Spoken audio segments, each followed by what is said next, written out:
Okay, it's a good time to get started here.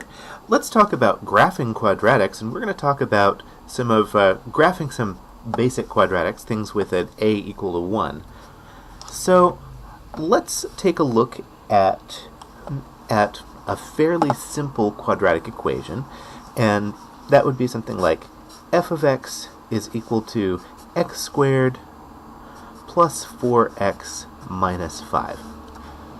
And I'm going to note over here that if we wanted to, we could pretty easily find that this is also equal to f of x is equal to x minus 2 squared minus 9.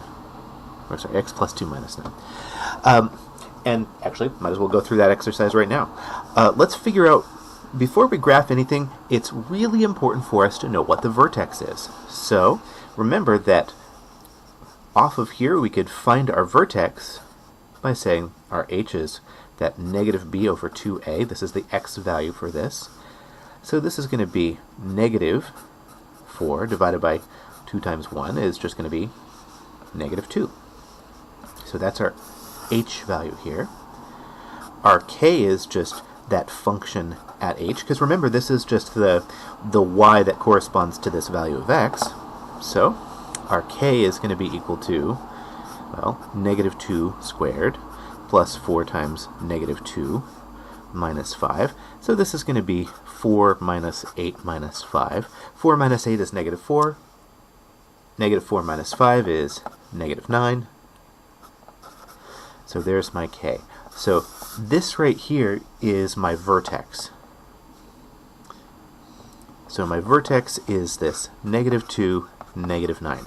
And like I say, I mentioned this up here that it's pretty easy to demonstrate this, but here is that calculation. And now that we have this, it's going to make figuring out what or how this is going to graph fairly easy, because I like to center all my calculations around this vertex. We've already figured out one value here. So when we come up with a table of values for, say, x and y, and once you're adept at this, you won't even need a table. But let's go ahead and make a table anyway for right now. So we already know that my vertex is this negative 2, negative 9. And let's plug in like 2 or 3 values around that. So I'm going to do like negative 3 and negative 4, also do like negative 1, 0, and just to keep moving in one direction, I'll even go all the way up to 1. But I already know that this point right here is my vertex.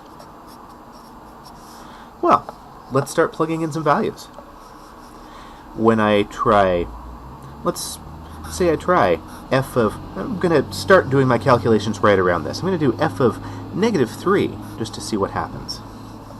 Well, this is going to be negative 3 squared plus 4 times negative 3 minus 5. Well, that's going to be 9 minus 12 minus 5. 9 minus 12 is negative 3. Negative 3 minus 5 is negative 8. Okay. That just went up by 1. Well, let's, there's one set of calculations. Let's do a negative 4 in here. Let's say I've got f of negative 4 and see what happens.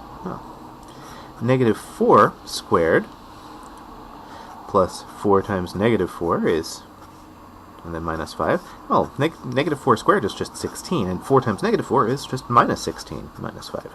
Oh, 16 minus 16 is 0, minus 5 is negative 5. Well, that seems to have gone up 4 from that value, from that vertex value. Okay. Now, because this is my vertex, I know what I'm going to expect for this value and this one. If I were to plug in a negative 1 here, I'll end up with, well, negative 1 squared plus 4 times my negative 1 minus 5.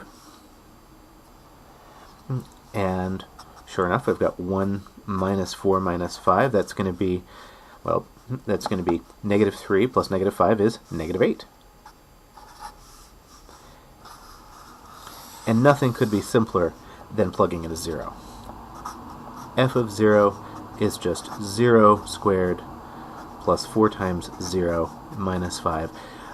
This term is 0, this term is 0, so it's just going to be minus 5. So sure enough, we've got symmetry right around that vertex. And I want you to notice this pattern here. From this vertex, this went up 1.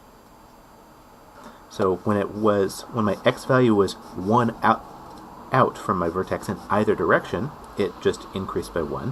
When it went 2 out in either direction from my vertex, it went up 4. So it went up 1 squared or 2 squared. If this goes up 3 squared, I think we'd have, I would expect this value to be 0, and let's find out. Because 3 squared would be 9. Let's find out what happens. When I plug in a 1 here, this is going to be 1 squared plus 4 times 1 minus 5. And sure enough, that's 1 plus 4 minus 5. That looks like good math to me. It's 0. So now, when we graph this,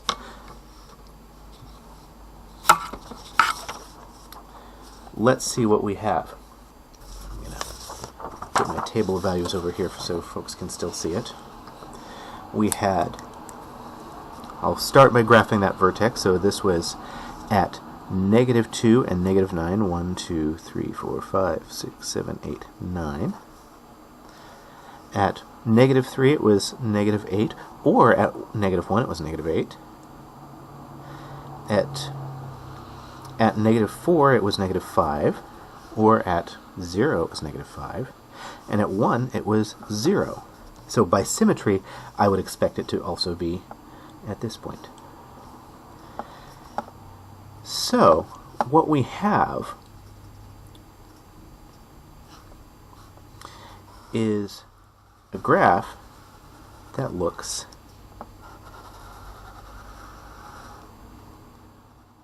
like this.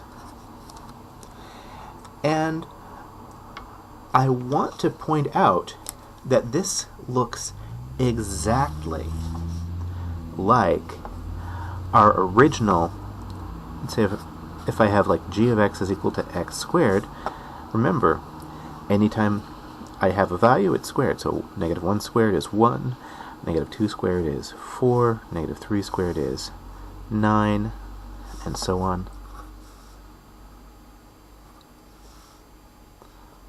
Oops, there it is. So these two shapes are identical. So when I noted that when I move out from, when I vary my x value from my vertex, it always goes out, it goes up by the square of that value, it goes off by 1, it goes up 1 squared, it goes out by 2, it goes up 2 squared, it goes out by 3, it goes up 3 squared. This is that same x squared pattern that we had before. So a parabola is a parabola is a parabola. All these parabolas will be identical, with the one exception of where does the vertex start? Where does it start? And that's the essential relationship that we're going to see there. If I wanted to, but when I know something like this, that means I could graph anything as long as we know where it starts. So say I had some, I don't know, let's call it m of x is equal to x minus 4 squared, plus 2. All I would do is I'd say, well, looks like my vertex here is going to be 4, 2. And when I know that, I could just say, oh, let's see here, this is going to be 1, 2, 3, 4, and up 2. And then I could say, oh, from that vertex it would go out 1, up 1, or 1 squared, out 2, up 4, so it would go up 1, 2, 3, 4. If it went out 3, it would go up 9. That was 4, 5, 6, 7, 8, 9. And then symmetry would have it doing the same things on both sides. So all of these shapes are the same, which means that when you have something in this format, in this vertex format, it is quite easy to graph as long as it's this simple parabola. All right, that's all we have time for now. I will catch you in the next video.